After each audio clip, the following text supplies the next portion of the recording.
What's up guys, this is the Honest Outlaw here, and today we're going to be doing a pretty interesting video. We're going to be talking about the top 5 overpriced guns that are just not worth the money. Now easy fanboys, this list does contain some really good guns, however just not good enough to justify the price. I admit to falling into these traps myself because most of these guns I have either owned or still do, and I really like them, but compared to its competition they just seem way overpriced. So let's get right into it at number 5.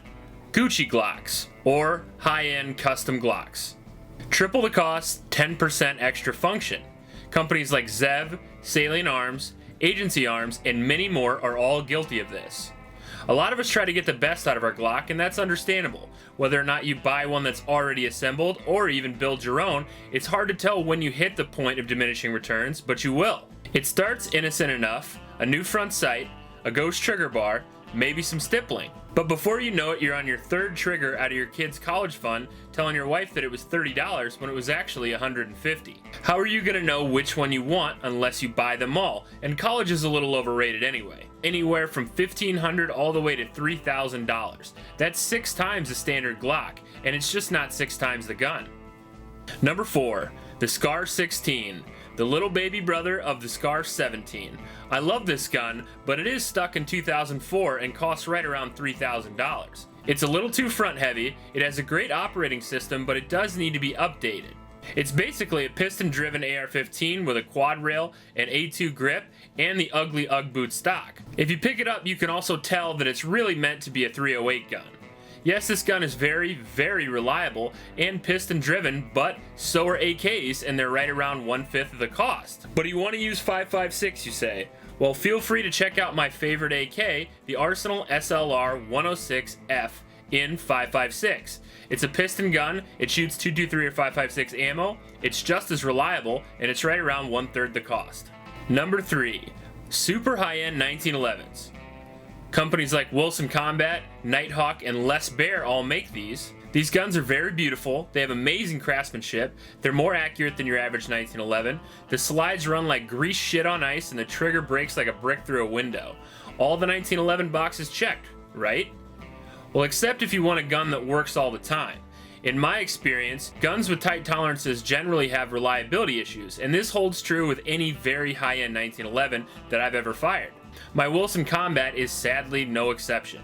Hand craftsmanship and 1-inch groups at 25 yards just doesn't make up for not going bang every single time.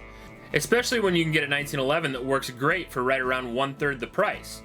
Companies like Dan Wesson, Colt, and Springfield all make 1911s for around $1,000 that do what a 1911 is supposed to do. So don't get caught up in the hype. Spend $1,000 on a gun and the extra $2,000 on ammo and you will be a much better shooter.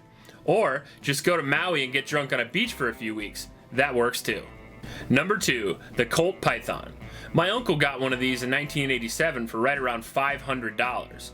And in 2003 he got another one for about $900. Can you guess what they go for now? Well, somewhere between $3,000 and $5,000. How can that be, you ask? Well, for starters, they're much harder to find than they used to be. I'd like to think you can thank Rick Grimes from The Walking Dead for a lot of that.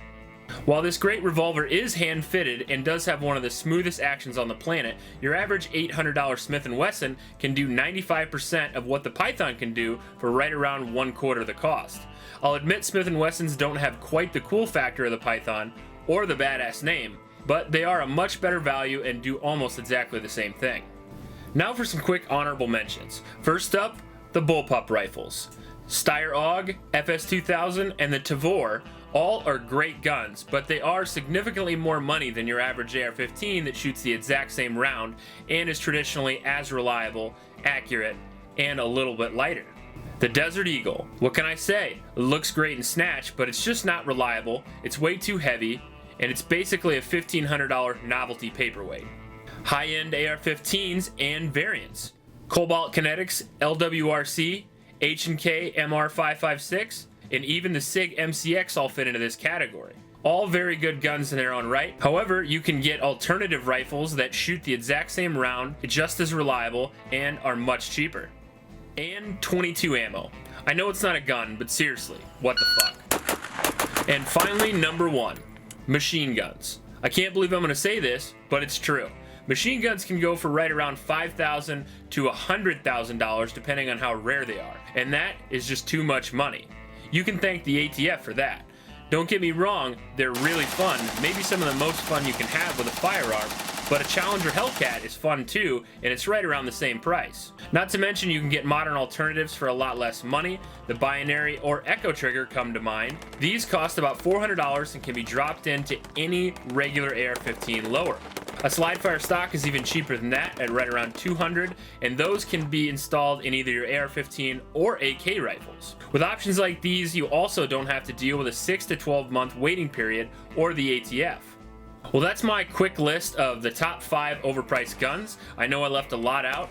If you have some guns that you think were way overpriced, please leave them in the comment section below.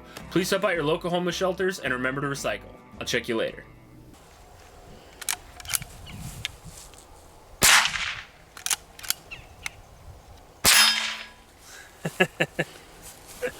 You're a hot shot.